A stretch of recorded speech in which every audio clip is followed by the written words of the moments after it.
Discrimination and bias has been pervasive for centuries as an underlying current that's present but rarely talked about openly. That is until 2020, when several factors collided to push the conversation forward. As devastating as these events were, it would be even worse if we didn't take advantage of this opportunity to start a more open dialogue about diversity and inclusion. Michele, thank you for providing the pre-reading to set the stage for our conversation.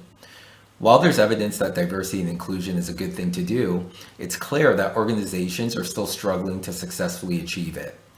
Are there any organizations that have?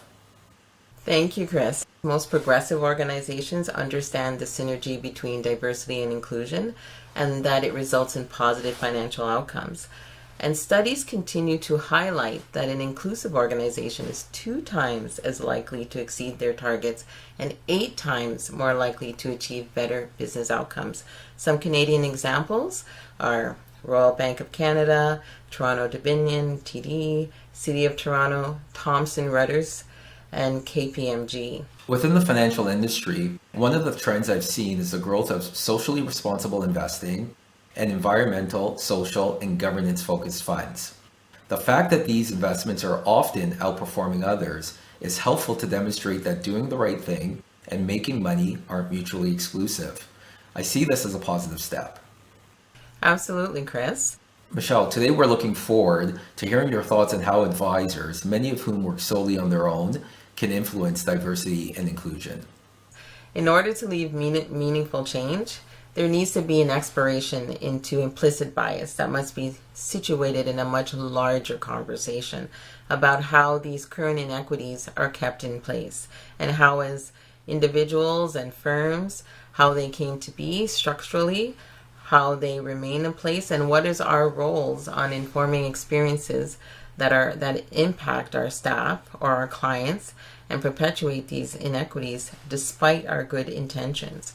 As advisors, when we speak about self-awareness, we need to think about our biases and how they impact our interaction with our clients, with our prospective clients. As individuals, we need to examine, unpack, mitigate our own biases to dismantle these behaviors. And this includes policies and structures, systemic discrimination that hold inequities into place. And this is when we talk about leading from the inside out, or what I would like to call active introspection. So leading inward requires us as individuals to take a hard look at ourselves and at who we are, the origins of our beliefs, our values, our generational beliefs through the years, religious beliefs, and remember how unconscious bias or social stereotypes about certain groups of people or things that individuals form within their own conscious awareness. So even though we talk about unconscious or implicit bias, we have consciously learned these stereotypes.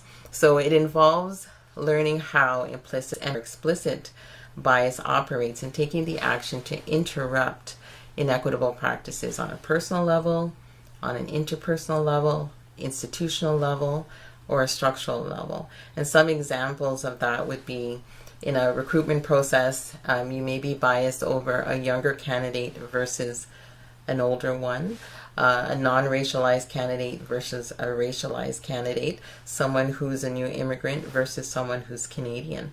So in those instances, we have to take accountability of how our biases affect our decisions.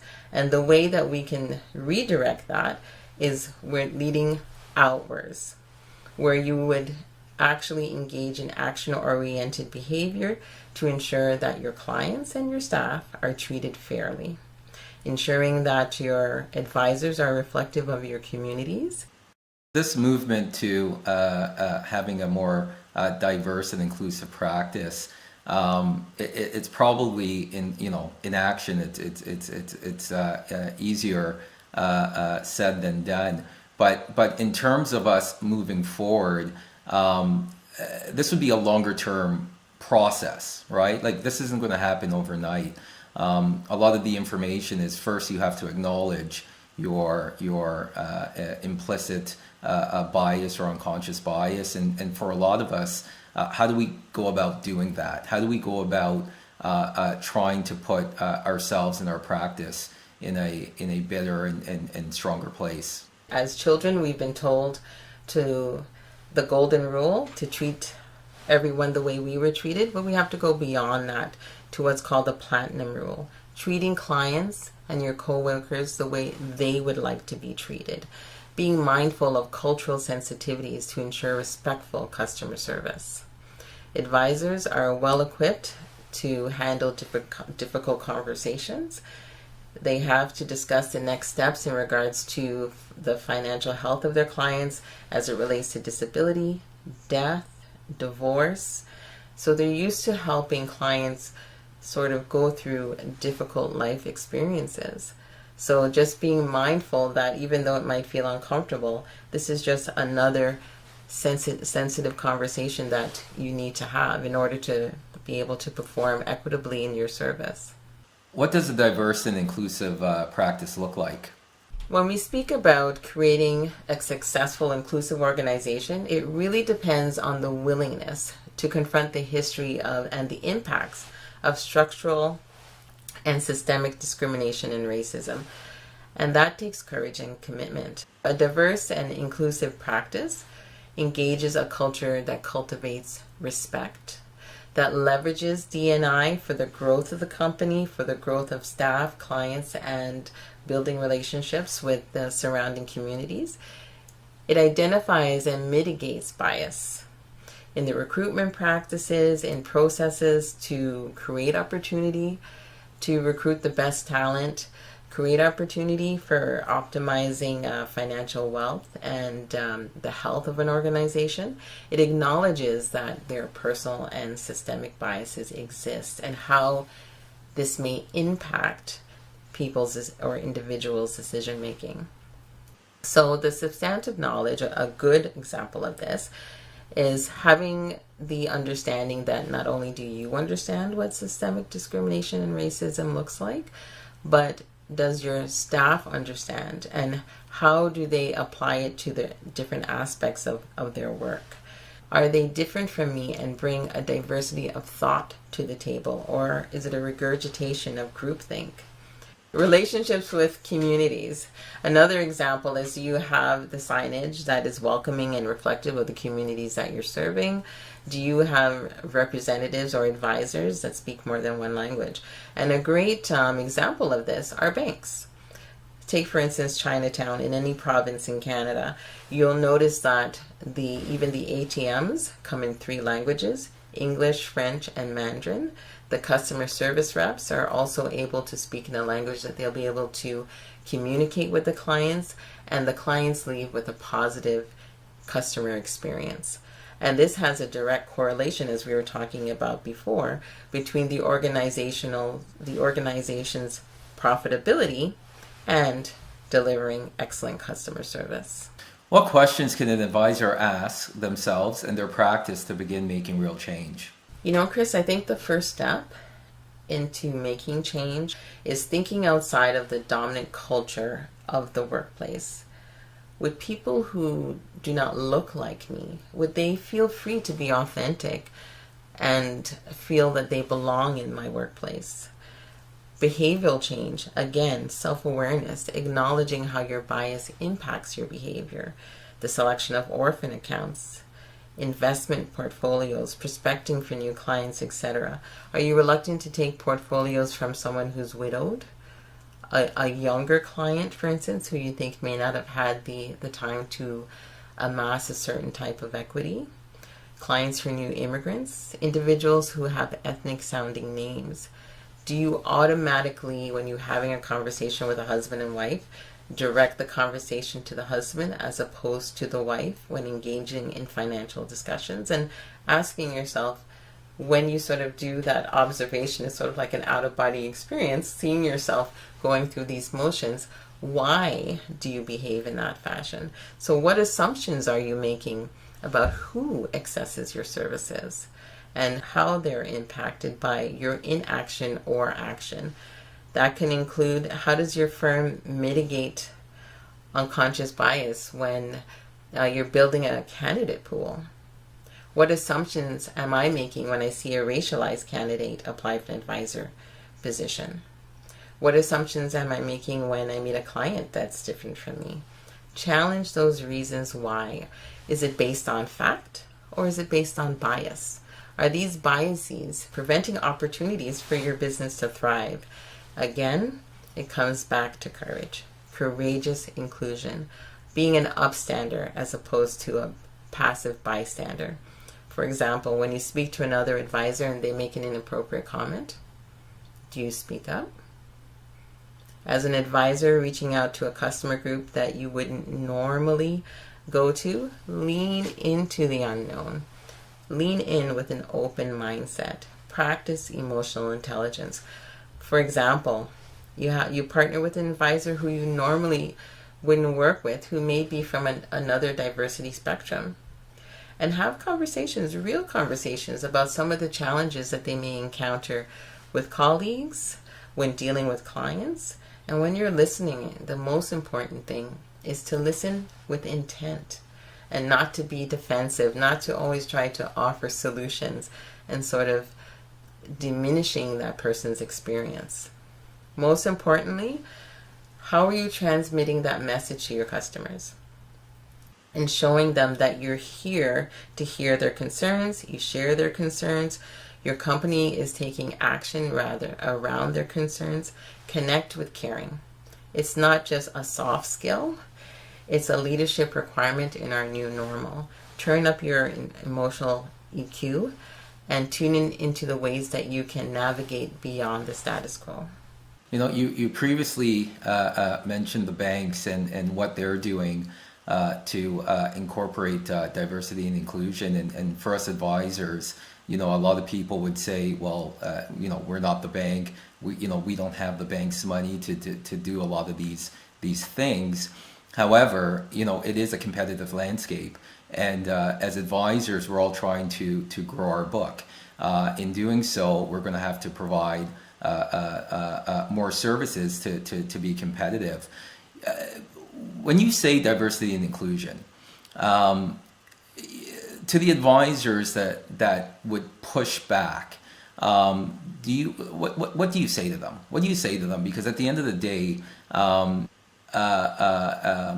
doing the right thing also can include making money as well. How do you go about and have a conversation like that with a colleague or with a peer that might be apprehensive to some of these recommendations? Sometimes you have to find out the root cause. Why do they feel that? What is the reason or the rationale that they feel the way they do? It comes down to that because there's so much data out there and so many studies that have been done that have unrefutably substantiated the value of the integration of D&I. But we're talking about people's personal values and their opinions, and you don't want them to be reluctant to have a conversation with you, an honest conversation. So sometimes it's a matter of also being able to listen and say, what is the issue? Why do you feel that it's not a good strategy? And sometimes it's mirrored in that they believe that you're lowering standards in order to integrate diversity and inclusion and get into the principle of merit, not realizing, or maybe for you to bring to the fold, that if it was just on merit, we wouldn't be having this conversation, because most of the people who are going for, whether it's a job or being considered for a promotion or trying to prospect new clients, it's the biases that prevent them from obtaining those opportunities, and the structures that are in place that sometimes prevent them from obtaining those opportunities. So it's really a matter of, why do you feel that way? And that gives you the in to refute some of their rationale, because it may not be based on fact. So on that point, could you give us a few recommendations that you would think would be helpful or useful to advisors to consider using with their staff, or perhaps even their clients? Absolutely. I provided a list of books and other resources to advocates, which will be included in the resource section. But here are a few that I found particularly useful. Ibrahim N. Kendi, and he wrote a best-selling book called How to Be an Anti-Racist. There's great articles on The Investment Executive that talks about that now is the moment for action, and it's directly related to diversity, inclusion, and anti-racism and how it impacts businesses. Robin DiAngelo, White Fragility. Why is it so hard for white people to talk about racism? Also a best-selling book. Melody Hobson, from which many of the advisors would be familiar with. She was from Ariel, the previous president from Ariel. And she does numerous TED Talks on colorblind or color brave. As well as Verna Myers. She's an inclusion strategist with Netflix, also a lawyer, and has numerous TED Talks talking about these particular topics with the lens of how it applies to businesses and growth. How do we become inclusive advisors, leaders who act with courage, authenticity, and vulnerability? Inclusion requires the acknowledgement that we all have biases. And how do we mitigate so we don't deny individuals who are different from us the access to opportunities and success? Diversity has the power of disrupting the status quo. Remember, diversity is representation, and representation matters. However, it needs to be nurtured. There's no point in increasing your representation if you don't have an inclusive environment or a culture that leverages and values diversity and inclusion. So inclusive leadership or modeling positive behavior requires, I know I sound like a broken record, but self-awareness, leaning into change, lead with a change mindset, courageous leadership, have the courage to stand up against discrimination in all its forms, along all the diversity spectrums. Racism, inequality, intentionally make strategic changes to remove those barriers. Calling out inappropriate comments when recruiting, when hiring for reasons other than qualifications. Building relationships with your teams, asking questions that are not necessarily business related, even if it's just for 5 minutes. Try to build relationships even outside of your immediate peer group. Invite someone in from another firm to be a part of that conversation. Be willing to show emotion. You know, the old guard is that you have to be thick-skinned and don't show your emotion and hide behind a mask.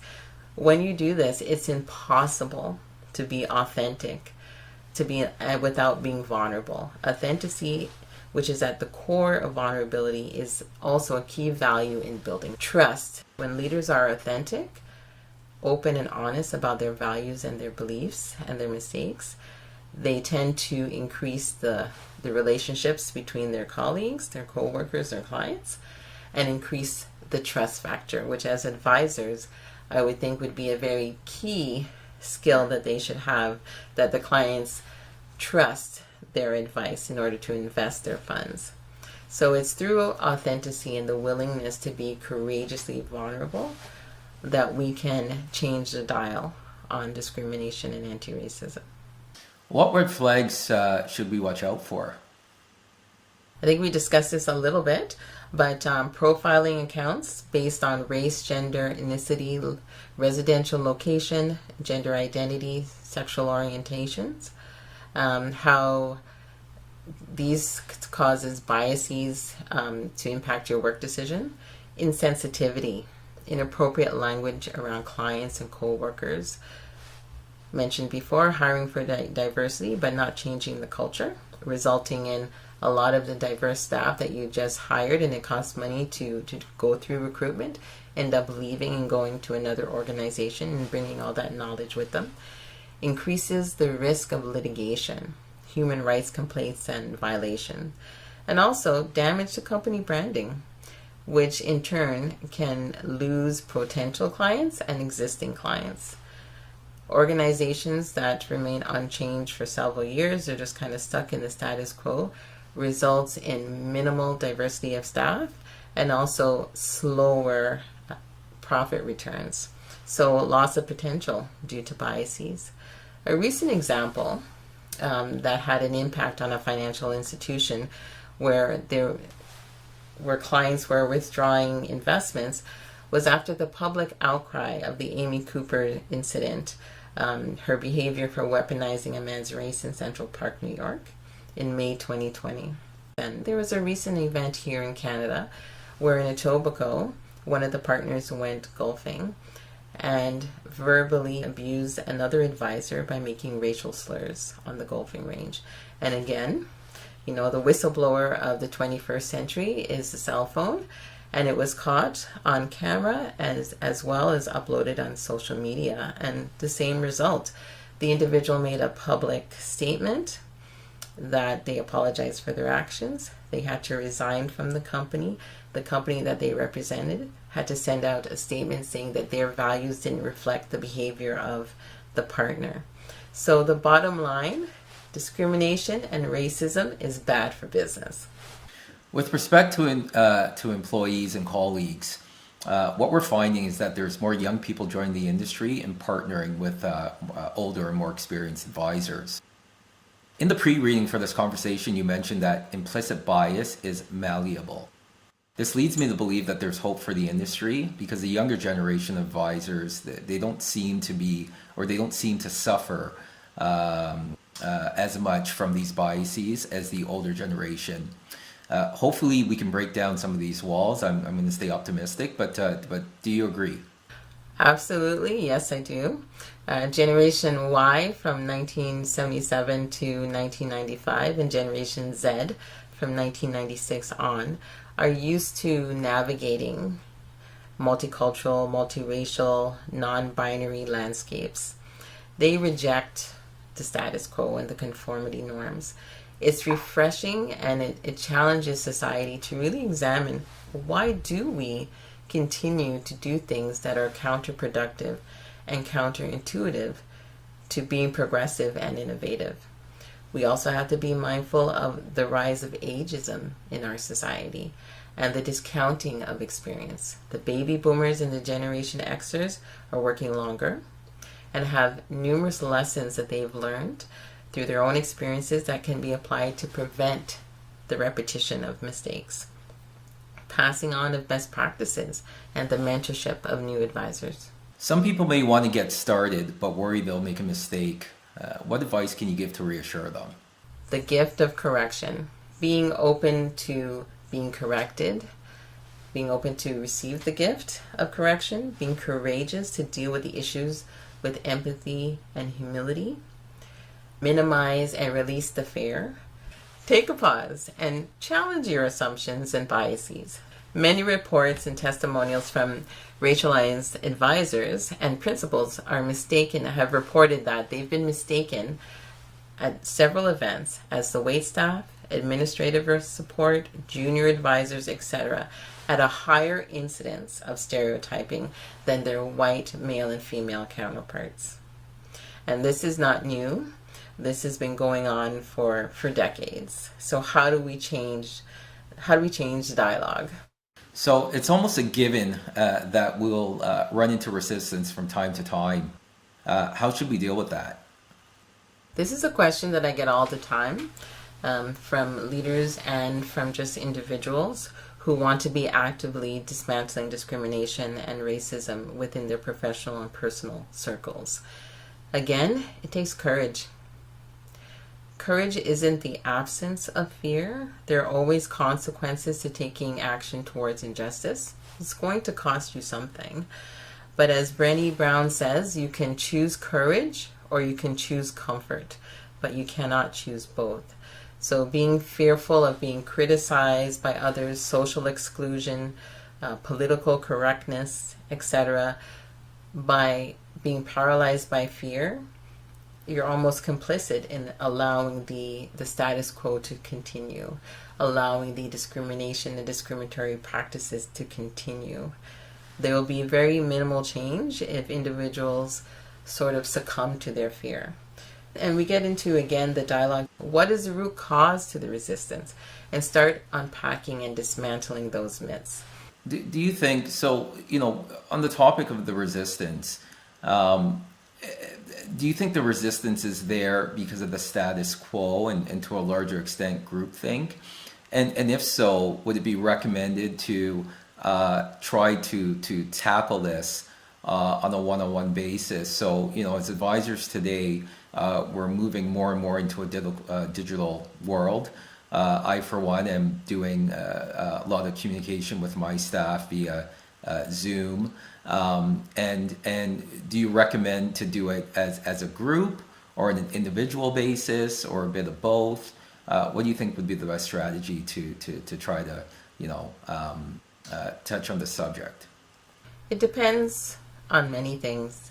If you're a leader, it's incumbent on you to have these conversations very publicly with your staff, because it clearly and visibly states for your position on these topics and your commitment. As an individual solo advisor, you may not have that platform, but you're still able to still network within your advisor community and have those conversations. So there's always the opportunity to have a conversation. Can you give us examples of how advisors can start courageous and empathetic conversations with their staff? We used to suggest having a safe space, but the actuality is there's really no such thing as a safe space. So now, especially with a small staff, I encourage the creation of a brave space. And what that means is making it comfortable enough, the environment, to have honest conversations and ask questions that, like, do you see barriers to diversity and inclusion within our work environment? What do you suggest how we can change that? Have you encountered any sort of systemic barriers? Working collaboratively to build a plan, to take action, and once the plan is built, to make a change. Using your positional power and your privilege to become an ally. Speak out. Realize that your privilege gives you a choice, and as an individual, it's your choice to make. How you use this privilege is up to you. Typically, when you engage in these types of conversations, you would assume that they would start from somebody senior and work their way down. We're finding, though, that maybe some of the older advisors might be stuck in their ways, and the newer generation are the ones that are really leading the charge. What do you say to a young advisor that might be intimidated but still wants to get that message across? That is a challenge that I think almost every organization has when someone is new to the organization. And that, again, sort of flips to courage but it's difficult when you're being mindful of your career trajectory. That's actually where the senior person comes in, to actually welcome that individual into the fold and have a conversation. And for the junior, being courageous to ask some of those questions is basically where we're at the moment, because a lot of young people tend to expect that kind of environment because that's what they're used to. They're used to working and being educated in multiracial, multi-ethnic, non-binary type of environments. So when they enter an environment that is very different from what they've known over the past few years, if it's not fostering a welcoming environment, they tend to leave relatively soon. But trying to seek mentors who have similar diversity spectrums, even if it's outside of their actual workplace, but are in the same sector, to sort of give them some guidance on how to navigate that landscape. I don't think advisors are alone in our tendency to network with colleagues and other professionals who are similar to us. How can we start a conversation on creating diversity and inclusivity within our networking communities? Large organizations have the resources to create employee resource groups. Many advisors may not have those resources available to them. However, there are several networking groups that can provide those opportunities to build relationships and pathways, with access to groups who also delve into different diversity spectrum. Even LinkedIn, for instance, can provide access to connect to industry-specific groups that have a D&I lens. So when engaging in a conversation, don't diminish people's lived experiences. Please don't say things like, at least you're here in Canada instead of somewhere else. Or maybe you didn't get that account because you didn't try hard enough. Maybe you should, educate yourself some more. Take some more courses. These are forms of microaggressions, death by 1,000 cuts. And they can be very demeaning. Accept that you're going to feel uncomfortable. Imagine how vulnerable the other person feels expressing their experiences. For most of their lives, they've had to be put in situations where they were made to feel uncomfortable as an imposter to themselves to make you feel comfortable. Be mindful that we can see the same things, encounter the same or similar experiences, and yet be impacted differently in that experience because of our diversity spectrums. So build a consensus, make a tangible commitment, and take action to intentionally do networking with individuals and communities that are different from yours, and act on it. Michele, any final thoughts you'd like to share with the audience? Thank you, Chris. The pandemic of 2020 and 2021 has been a true test of the human spirit and has a global impact. And however systemic racism is a long-standing crisis, COVID-19 magnified the inequities experienced by equity-seeking groups. Transformative change requires individuals to have a clear sense of the values and beliefs that undergird his or her own identity. Be willing to take a stand that might require moral courage, to live with tension, and to some degree, engage in activism and advocacy. We have seen historically that one voice can change the world. Dr. Martin Luther King, Nelson Mandela, Gandhi, Terry Fox, Rick Hansen, Kimberly Murray, and Greta Thunberg. These individuals have inspired millions to join protests to inspire global change.